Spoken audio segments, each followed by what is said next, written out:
Hey, in this video, you're going to get 10 of the most practical tools for productivity and time management. Now, I emphasize the word practical because it's so cliche to do a video about productivity and time management, but if you actually implement some of these things, and again, I focus on the ones that are very practical and implementable, and not just like, hey, you need to have a great vision. If you implement these, right, I often in my models of happiness, I say time management is kind of the foundation for happiness and quality of life. And the reason for that is it helps you go from knowing to doing. I think pretty much all of us tend to know what we need to do or ought to do in order to be happier. We're like, yeah, if I just had a little more income, or if I just got a little bit more sleep, or I started exercising, or I spent more time with my friends and family, then I'd be a little bit happier. But then what happens? Well, every year January comes around and we say, I'm going to read more books, I'm going to work out more, and I'm going to eat healthier. And then it's like January 15th and we have this stack of unread books on our nightstand, and we're kind of pissed because this gym membership we bought for $30 a month and I've only used it once, and you probably get what I'm talking about. So here's the thing, time and action are inseparable. Time and action are inseparable. So if you have some cognitive tools that you can use to better manage your time and your behavior, you're going to be able to take actions and kind of change or manipulate, and I say manipulate in a good way, manipulate your own sort of quality of life and lifestyle. So again, in this video, you're going to get some of these tools. Another bonus of this video is you can almost think of it as a kind of a review or an unboxing that's going to hopefully help you cut through the noise of productivity and time management, because when I Googled earlier time management and productivity, there were 753 million Google search results. There's thousands of books published every year. And so it's kind of like just overwhelming. I'm going to go through an order of, there's 10 of them. And they're basically based on what I found the most practical. Now, I'm not going to claim to be some expert guru or something, but I do run my own speaking and consulting practice now. Working about 30 hours a week and still have time for all these other things like exercise, friends, family, whatever. So I think I do a pretty good job of time management. And if you know by now, if you've been following my channel, I'm incredibly neurotic and very nerdy.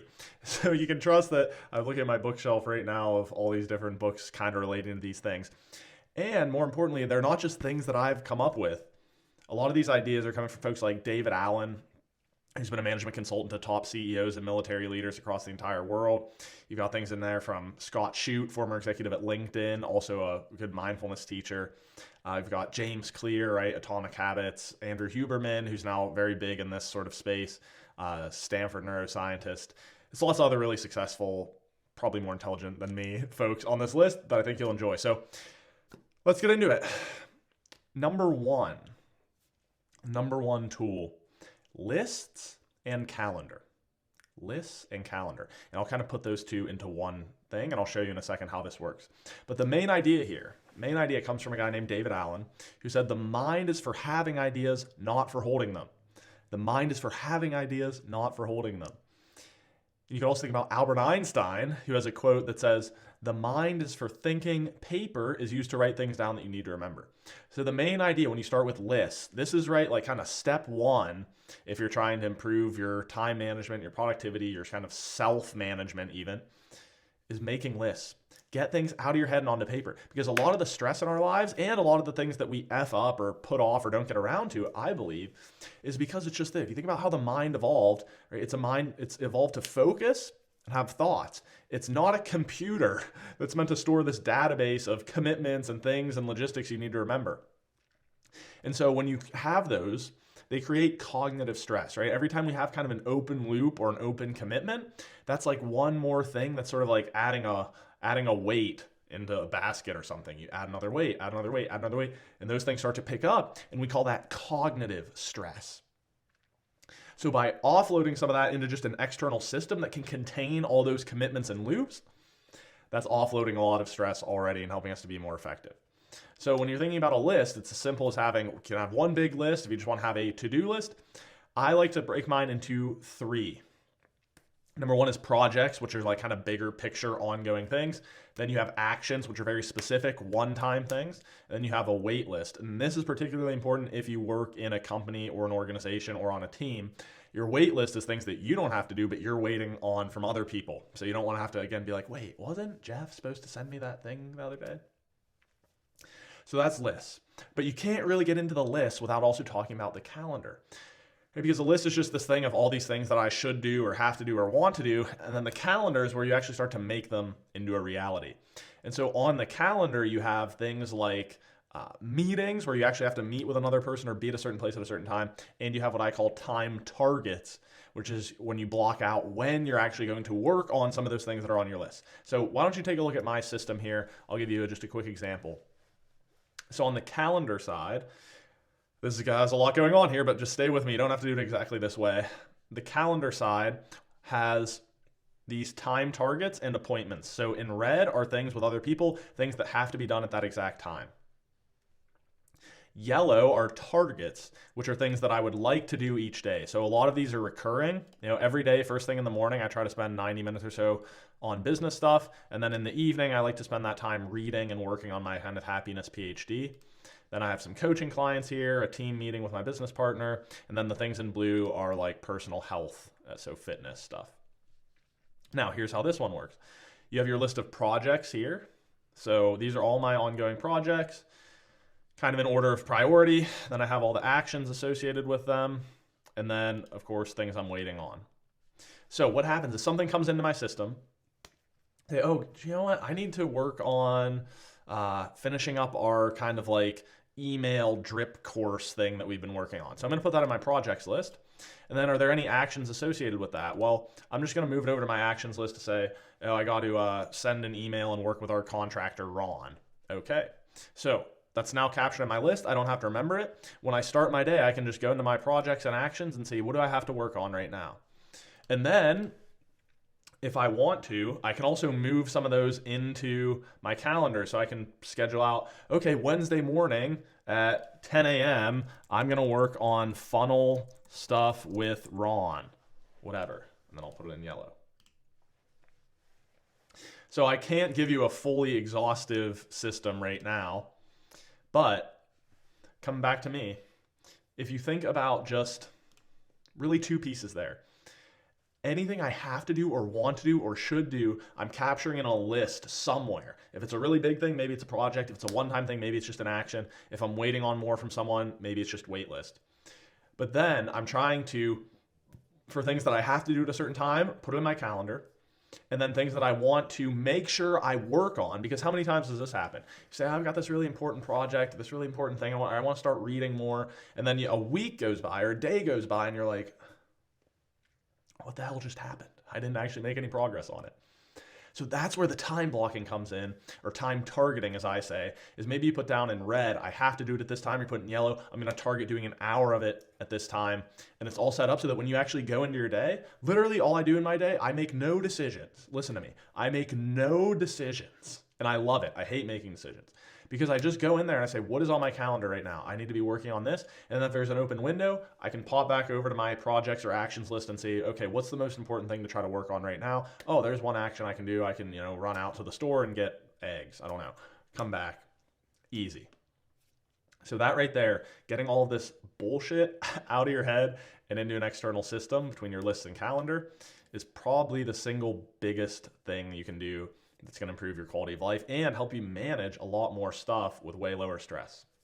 The second productivity time management tool is what I call behavior-based goals, or systems instead of goals. So let me break those two things down. So behavior-based goals, this comes from a lot of different people, but one person who has a really good summary of it is Dr. Andrew Huberman from Stanford. And he talks about this, right? It's basically saying, how can you take some goal that's a result or an output and focus on the inputs acquired to get it? And think of your goal not as some destination, but as a verb or a behavior.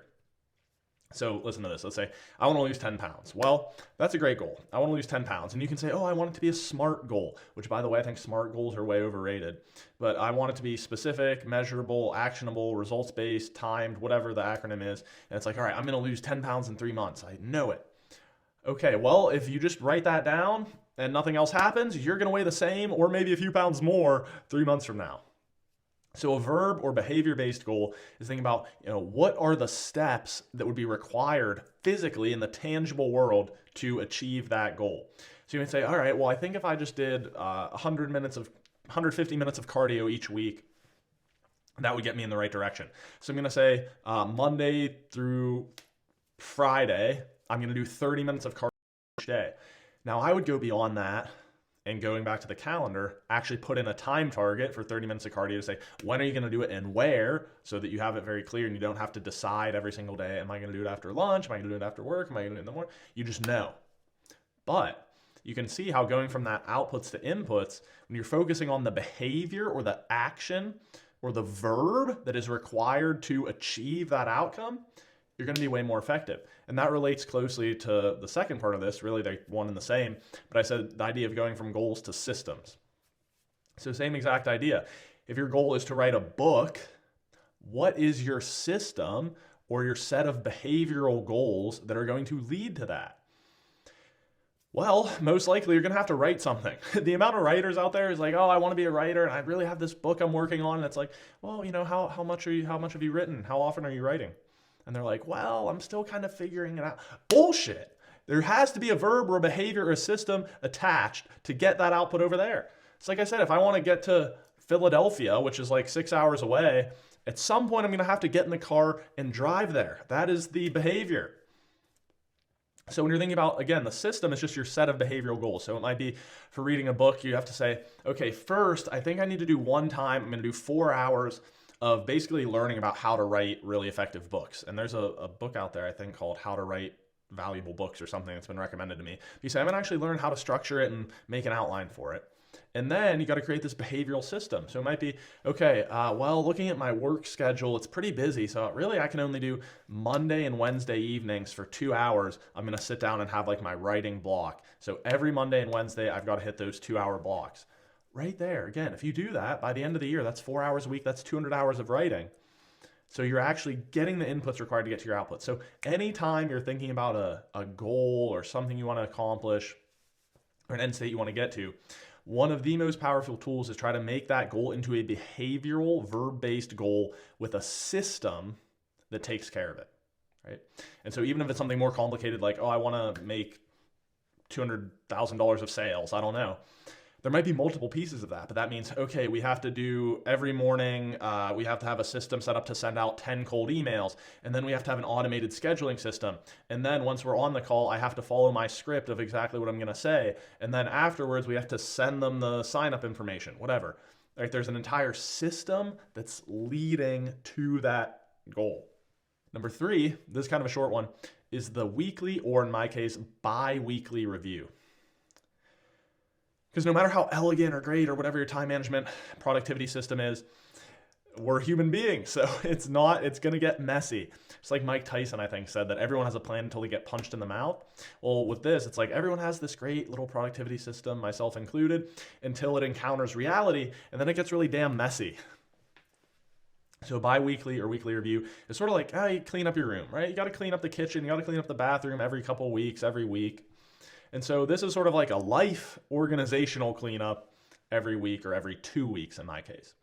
And so all this is whatever your system is, you're kind of just sitting down and cleaning it up, seeing what fell out, tying up loose ends, etc. So for my thing with the list and calendar I showed you, it could be going through your list and saying what needs to be prioritized. Is there anything that needs to be checked off? Is there anything that needs to be added? Is this project here that's really big and ambiguous? Can I turn it into a few action steps and put those in my actions list? Oh, I'm still waiting on some stuff from these people. Can I follow up there? And then I'm going to look at my calendar and say, all right, can I schedule any of this stuff out? Or is there anything I missed from last week that I need to move to this week? Or you get the idea. But this is sort of a key piece of any system or something you're implementing, is every week or every 2 weeks sitting down and getting clear on, okay, so what are the things I need to do? What do I have to do? What do I want to do? And maybe if you have some sorts of goals or resolutions even, this is like a check and adjust to say, oh, well, I said I was going to start reading more, but I haven't actually read anything in the last 2 weeks. What needs to change? Number 4, I call this the rice and chopsticks rule. The rice and chopsticks rule. So this is a little bit different than the first few tools because it's not as much of a very tangible tactic, but it's more of a principle and a tool you can use to navigate and think about life. So there's a Zen story where this young man, goes to see the old wise Zen master, right? This wise, enlightened teacher. And he lives in this beautiful palace surrounded by this amazing tea garden and these huge blue mountains. And he goes to the master who's kind of sitting cross-legged up on his thing, and he says, hey, I want to know the secret to happiness. I want to know the secret to a good life. And the master says, sure, but I can't talk to you right now, so just do me a favor. Here, take these chopsticks and hold this little grain of rice in there. Go around, check out my palace, check out the gardens, look at the mountains, visit around people, listen to some of the music, and then come back here and we'll chat. Okay, but one condition, do not drop the rice I gave you. Don't drop it. So the kid goes around and he kind of walks around and he's out there, but he's holding that rice. He's like really carefully, because you can imagine that would be a pain in the ass. And he goes around, he comes back finally after hours, and the guy's like, all right, let's talk. But I want to ask you something. Did you notice the beautiful blue mountains? Did you notice the sky? Did you notice my amazing gardens or the beautiful bells playing? And the kid is sort of embarrassed. He's like, well, not really. I just had to focus on these chopsticks. And so the Zen master says, all right, that's fine. Go out, let's try this again, but really enjoy the scenery. And so the kid's like, oh my God, those mountains are amazing. Or look at these beautiful plants, and the sound of these little bells is so peaceful. It's amazing, this place. And he comes back and the master says, did you enjoy it? And he's like, yes, it was incredible. And he says, all right, can I have my grain of rice? And he looks down and he's holding the chopsticks, but there's no grain of rice. And so the master says, well, if there is one secret to happiness, it is this: to enjoy all of the sights and sensations and pleasures of this life fully, but to never lose track of that one grain of rice. And so this idea of intention, but also attention, to saying it's absolutely all right to have a vision, to sort of pursue, I want my happiness tomorrow, I want to have a better life, but essentially, and I've made this mistake many times, so I'm speaking from experience, is pursuing happiness tomorrow without giving up happiness today. Because if you're anything like me, very often you'll say, oh, I just got to get through this week, or I got to get through this month. It's going to be kind of a sprint the next few weeks, but then I can really chill and step back and relax and have time to do stuff. That's really a form of happiness procrastination. We're putting off our happiness to say, oh, once I get this certain thing, it's then I can be happy. But we can only be happy right now. So that's the point of this story. Is it's fine to have a vision, to have focus, to have these goals that we're pursuing, but not at the expense of our happiness today. Number 5, kind of goes along with this one, but it's a little more tangible, is having a vision to optimize for. Have a vision to optimize for. So it sounds a little cliche to have a vision, but I'm going to get very specific about this. You need vision and measurements. So I'll show you just a snapshot of my one-page vision and sort of process thing. But right here, I have a very clear vision for the future I want, looking at these 3 key areas. So my physical health and body, my mind and heart or kind of emotional life, and then my career and finance. And now the exact wording is going to depend on what you want, but I'm very clear in each one, number 1, on the vision I want to have. To say I'm an athlete, I'm energized, I feel well rested, I have about 10% body fat with no pain, and I have good strength and cardio. But then importantly, I have measures. So I say my kind of baseline or my goals are a weight of 177, no lower back pain or pain in general, and then a couple measures for my physical strength and cardio. But then, same thing, in my kind of emotional happiness life, I have a few words about that. Here's the state I want to get to. I can kind of see myself in, and I want to embody happiness. I want to feel growth and love and playfulness. And also I have measures. So this check-in with Brady, he's my roommate, but I sort of check in with him sometimes and I'm like, hey, have I been being an asshole lately? Or I say hey, have I been seeming really tense or wound up lately? Or am I pretty good? Then I just have a self-assessment where I rate my own happiness from 1 to 10. And then finally, career and finance. So I'm very clear here on what my goals are. I want to be a happiness teacher. I want to be the first happiness PhD. I'm time rich, which is important. This gets at your values. And I say here, I'm making $27,000 per quarter, and I'm working about 30 hours a week maximum. Bring it back to me. The reason I emphasize this is because if you don't have a clear idea of the future vision you want, you're not really able to make decisions effectively right now. So what do I mean by that? Well, last 2 years ago, my first job out of college, I made about $160,000, worked had to be online 45-ish hours a week. And so I was like, okay, this is pretty good. But I thought, well, if my future vision is working more like 30 hours a week and the vast majority of that time is working on my like happiness PhD stuff or doing talks or teaching courses or coaching people one-on-one, first of all, that's more money than I even care to make because I just said basically what I'm optimizing for is about $27,000 per quarter, which ends up being about $112,000 or $110,000 per year. Like that's more than enough for me to be comfortable. So I would rather take a risk and go full time running my own business so that I can work a little less, but do the type of work I want to do. And I'll probably make a little less money for a few years because that's the nature of starting your own thing. But I think I'm going to be happier with this way. And so now if someone came to me and said, hey, Jackson, we want you to work at this investment bank. We'll pay you $200,000 a year. It'd be very easy for me to say, no, I don't want to do that. But a lot of people, if you're not really clear on your kind of values and that vision of, well, what do you really want in your life? Do you want to just make as much money as possible? Because that seems to be what a lot of people are optimizing for. And pardon my French, but that's fucking stupid. It doesn't make sense. It doesn't, right? Beyond certain amounts of money, you see there's a lot of diminishing returns between wealth and happiness. And quite frankly, I've seen what happens with some of my friends who are young millionaires and they're still great people, but they're just spending money on stupid shit all the time. So I would way rather say, I want to work 20 hours a week and make $100,000 a year and just do whatever I want. That exact kind of trade-off point is obviously up to you. But this vision can also have things about, what's the type of work you want to be doing? Who do you want to be working with? Where do you want to be living? What do you want from your physical body? What do you want in your emotional life? You could say, oh, I want to be married to the guy or girl of my dreams. Whatever it is, the idea here is that if you don't know your destination pretty darn clearly, how on earth are you going to get there? Right? If I'm going to say, oh, well, I don't really know if I want to go to Dallas, Texas, or Seattle, Washington, I can kind of get on the highway and start heading west. But within a couple hours, I'm going to need to decide, hey, do I need to go south or do I need to go north?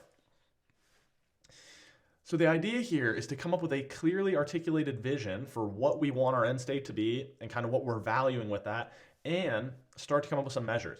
Because a lot of things I work on in coaching is sort of like this. Oftentimes people say, oh, I think I know what I want. But then it's like, do you really know what you want? How would you know that you were successful once you got there? Because again, someone could be like, oh, I think I want to just improve my business. Okay, well, if you made $1,000 more next year, would that be it? And I'm like, I don't know. Well, what if you made $100,000 more? Would you be satisfied or would you still want more? We don't know. So we need to have some measures in place to check and adjust to see how we're doing. And this helps to, again, make it kind of tangible. Now, some of things are inherently more subjective, like your emotional life or your happiness.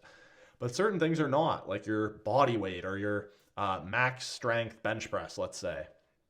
Or again, things like, well, how are other people viewing my happiness? Or, how many hours per week am I spending on X versus Y? All of these things, right, are about getting an end state to optimize for right now. And if you don't have that, it's going to be really hard to make decisions, structure your time, and choose how to do things in a way that's efficient and effective. 6, sorry. We're getting back into more specific tactical tools here. This one is called maker versus manager. Maker versus manager. And this idea that there's two sort of structures to how we manage our time. The maker, or the creative person, needs kind of big chunks of time, like 2, 3, 4 hours to really get in deep and do something, like work on writing a book, work on coding some big project, working on if you're an architect, making blueprints for a house. And then the manager, right, is just sort of this person who's got, I got a 30-minute meeting here, then I got to check in with them, and then I got to look at some email. It's kind of these short intervals of more shallow, less deep, intensive work. So it is important to structure your days in this way. Is pick, when is your peak 2, maybe 3 hours to the extent possible where you're really in the zone. Most people, that's going to be about 9 or 10 a.m. to about noon or 1 o'clock. Some people are more evening people, that's fine. But ideally in that window, you're creating a maker type schedule to the extent possible for any of your big picture projects, your strategy, your creative work. Even if you're not an entrepreneur like me and you're working in a company, same thing, right? I imagine you have some bigger picture important projects that you have to work on. Even if it's just managing all your different stuff, right? Kind of carving out time where you're focused, you're in the zone, and you can have some space to be that maker, right? Larger, uninterrupted times where we can drop into this state of deeper focus. Because as you probably know, right, it's not like you can just switch it on or switch it off. It kind of takes time to get into the flow of some big project, and then you're in it, right, for a few hours, and you really get deep, and then you kind of have to step back. Whereas if every 15 minutes you're breaking that, That's actually called task switching, and it's shown to dramatically decrease your performance and decrease your motivation and willpower. But most of us, especially if you don't own your own business, have to have some manager time too, for meetings, for other people, for these little things, upkeep on email, whatever. So the idea here is to try to break your day up into those and carve out time when you're at your best to be that maker, to do that really deep, essential core work. Oftentimes the projects that are kind of the most complicated and hardest and the ones we tend to push off, those are good things to assert in that time. And if you don't have full control over your time, you're still working on a job, you could totally just do this a few days a week. It doesn't have to be every single day. But you want to think about setting up time of how can I distinguish between manager and maker, and make sure I have some maker type time blocked out or carved out when I'm at my best to do important shit. Number 7, this is the full body yes, also known as the if it's not a hell yes, it's a no. But you can just remember it as the body yes. Now this full body yes idea comes from a friend of mine, Scott Shute, who's a former executive at LinkedIn and now does a lot about mindfulness and conscious leadership. But it's really saying this: if your body is not kind of like a big, excited yes, then you should say no to it. Now, Derek Sivers, who's pretty popular now, has a similar rule. He says if it's not a hell yes, it's a no. And the idea here is, especially as we get older, we tend to accumulate more and more and more and more commitments. And a lot of them are things that are just not even that great, that are taking away time from the things that we really want to be working on or doing. So this rule is a simple heuristic, or sort of a razor to help us cut out excess commitments and make decisions more effectively. So it's essentially saying, if you're thinking about maybe doing a new project or a new task, you can say, well, do I really want to do this? Or how inspired am I? I don't know, maybe. Versus, oh, I can just feel like this is a yes, I have to do it. So it's a change in emotion, which is embodied physically. So same thing as the hell yes versus no rule, where you say, oh, hell yeah, I want to go out to that party. Versus if you're like, well, some of my friends want me to go out and party, but I don't even know if I really want to drink. I want to get up early, and then don't fucking go. Just get up early and do whatever you wanted to do. So this rule is saying, if it's not a full-on yes that you really feel excited about, then to the extent possible, say no. Now, granted, you may have a job or you have other commitments that this rule can't be done all the time. But if you try to do this a little bit more, I promise you it's going to help free up a little bit more spaciousness and a little more time for you to do the things that you actually want to be doing. Or if you're at a point of indecision, maybe, where you're like, I don't know what I should even be focusing on right now. Try to look into the body, or try to look for those things that really excite you on an emotional level. And that's going to help to tap into those subconscious emotional motivations and resources to help you be more effective. 8, the money value of time. The money value of time. So this is a bit of a play on words, because you've probably heard, if you took an intro to finance class, the time value of money. That money itself has time, or that the money itself over time has value. That's what interest rates are, right? That if I give you money right now, then a year from now, I should get back that same amount plus a little bit of interest. The money value of time is saying that your time has a market rate. Your time has a market rate. If you're working for a company, that's whatever your salary is divided by the amount of hours you work. That's your hourly rate. If you're just paid per hour, that's what it is. If you own your own business, it's harder to determine. But what that means is that's saying that each hour of your time, let's say, is worth about that much. And then you can set a goal for what you want to maybe progress to that's kind of reasonable. So right now, mine is about $112 per hour. That's what I value my time at. What can I get purely kind of in the economic market? Well, in my last job, I was paid, it worked out to about $65 an hour, maybe 70. Okay, so I now have some ideas around this. So where this comes into play is then when you're making decisions or managing your time, it's to say anything that needs done that I don't want to do or I'm not the best person to do, can I pay someone else a value that is less than my hourly time, money value of time, to do it for me? So here's a great example. I hate cleaning. And so when I think about my expertise, right, my expertise is as a speaker, as a coach, as a teacher, as a creator, as a nerd, studying stuff, and also as a business strategist, okay? So that's my expertise, and I want to get I know I can get consistently $70 an hour, but I really want to get about $112 per hour. Now I need to clean my bathroom. Well, would it be wise to pay someone $112 per hour to clean a bathroom?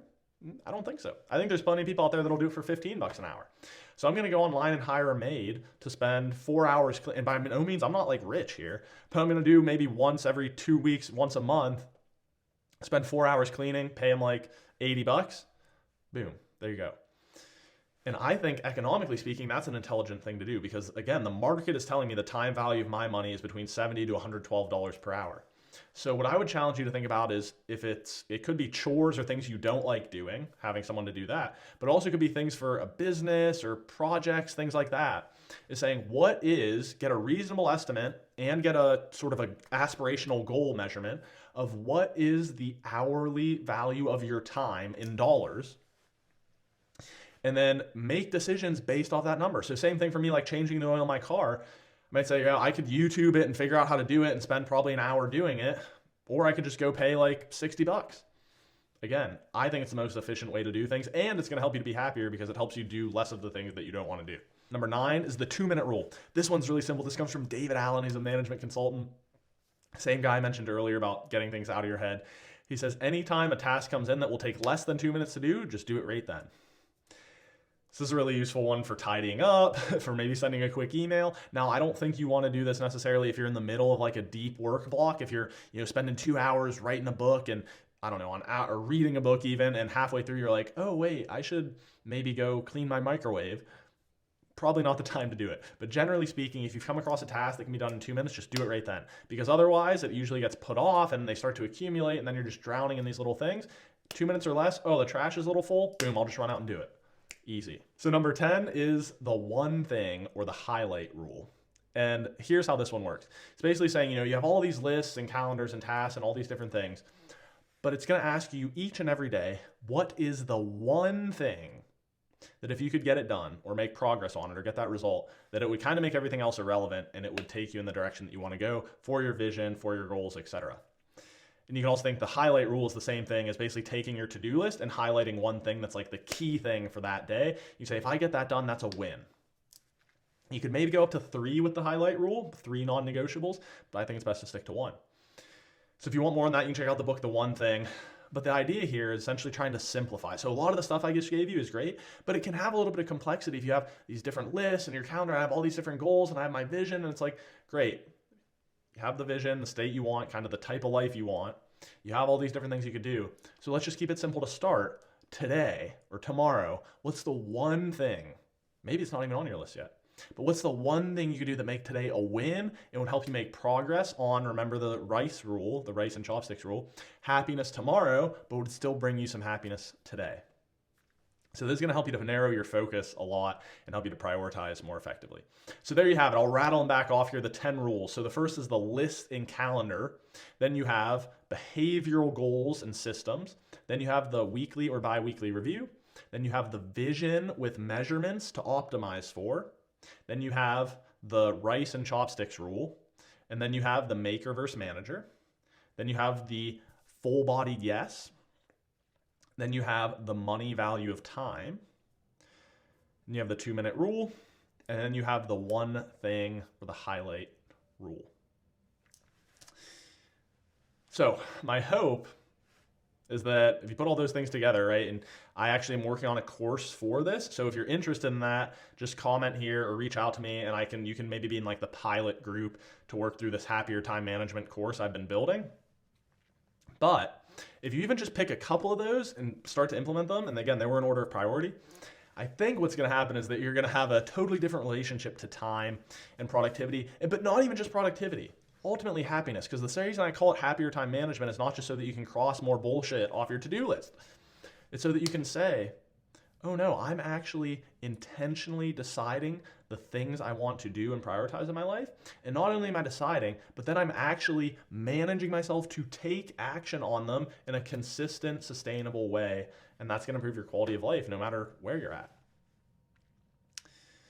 Last thing, if you want another video on that, I just made a video talking about a couple time management things that I think aren't very effective, like the Pomodoro technique. So you can click and watch that here. But if not, that's all I have for you today. So this has been the Happiness PhD with Jackson Kirchis. Thank you for watching.